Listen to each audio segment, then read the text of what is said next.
ಕೊಲ್ಲಬಾರದು. ನಿಲ್ಲಿಸಿ ನಿಲ್ಲಿಸಿ. ದುಷ್ಯಂತ ಮಹಾರಾಜರಿಗೆ ಮಂಗಳವಾಗಲಿ. ಪೂಜ್ಯರೇ, ಗಣ್ಯ ಮಹರ್ಷಿಗಳು ಆಶ್ರಮದಲ್ಲಿ ಇರುವರೆ? ಇಲ್ಲ, ಯಜ್ಞ ಕಾರ್ಯಕ್ಕಾಗಿ ಇಲ್ಲಿನ ಸೋಮನಾಥ ತೀರ್ಥಕ್ಕೆ ಹೋಗಿರುವರು. ತಾವು ದಯವಿಟ್ಟು ನಮ್ಮ ಆಶ್ರಮಕ್ಕೆ ಆಗಮಿಸಿ ಅತಿಥಿ ಸತ್ಕಾರವನ್ನು ಸ್ವೀಕರಿಸಿ ಹೋಗಬೇಕು. ಅಗತ್ಯವಾಗಿ ತಾವಿನ್ನು ದಯಮಾಡಿ ಸ್ವಲ್ಪ ಸಮಯ ಕಳೆದು ನಾವು ಆಶ್ರಮಕ್ಕೆ ಬರುತ್ತೇವೆ. ಆಗಬಹುದು.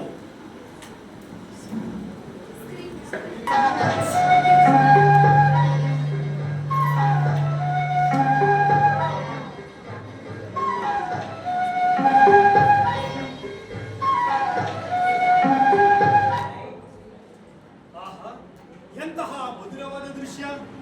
ಅರಮನೆಯ ಅಂತಃಪುರದಲ್ಲಿ ಕಾಣದಂತಹ ಚೆಲುವು.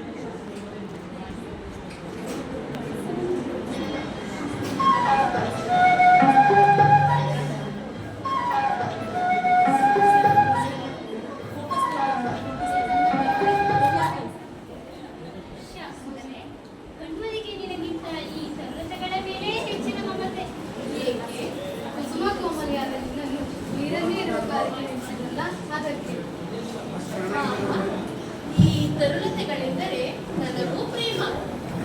ಆಹಾ, ಈ ಬಾಲೆ ಅತ್ಯಂತ ರಮಣೀಯವಾಗಿದ್ದಾಳೆ.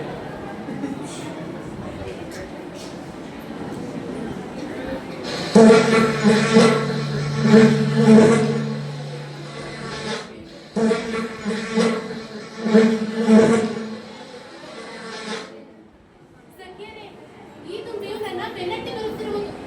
ರಕ್ಷಿಸಿ, ರಕ್ಷಿಸಿ.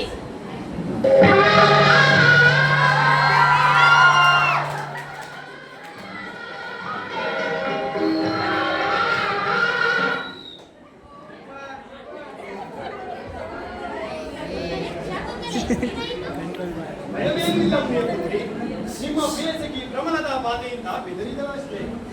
ಆಶ್ರಮದಲ್ಲಿ ಕೆಲಸ ಕಾರ್ಯಗಳೆಲ್ಲ ಸುಗಮವಾಗಿ ನಡೆಯುತ್ತಿದೆ. ತಪಸ್ಸು ನಿರ್ವಿಘ್ನವಾಗಿ ನಡೆಯುತ್ತಿದೆ ತಾನೆ? ಅಲ್ಲದಿರಲೇ ಆಶ್ರಮದ ತರುಣತೆಯಂತೆ ನೀನು ಮೌನವಾಗಿ ನಿಂತಿದ್ದೇನೆ.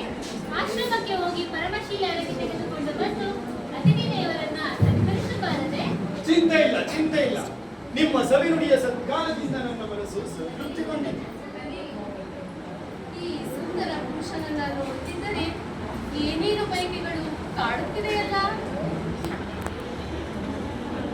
ಆದ್ಯ, ತಾವು ಯಾರು? ಯಾವ ರಾಜವಂಶ ನಿಮಿತ್ತ ಅಲಂಕೃತಗೊಂಡಿದೆ? ನನ್ನ ಹೆಸರು ದುಷ್ಯಂತ ಮಹಾರಾಜ.